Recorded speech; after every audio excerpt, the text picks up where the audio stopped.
अस्सलामुअलैकुम वरहमतुल्लाहि वबरकातुहू। अऊज़ु बिल्लाहि मिनश शैतानिर रजीम। बिस्मिल्लाहिर रहमानिर रहीम। तो चलুন বন্ধুরা, আজকের কোরআনুল কারীমের মধ্য থেকে একটি সূরা, যে সূরাটির নাম হলো সূরা আহকাফ, এই সূরা আহকাফের ফজিলাত নিয়ে আলোচনা করব।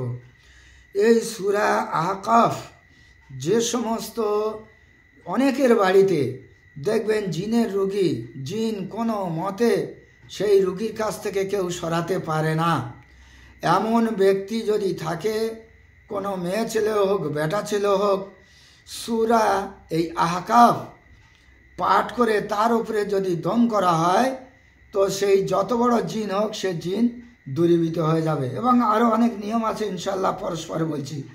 কোনো লোকের উপর জিন, পরি, ভূত, প্রেত ইত্যাদি আসর হলে সূরা আহকাফ পাঠ করে পানিতে দম করে সেই পানি তাকে পান করাবেন, অথবা লিখে তাবিজ বানিয়ে তার গলায় বেঁধে দিলে এই জিন, পরি, ভূত যত কিছু আসর আছে সব কিছু নষ্ট হয়ে যায়।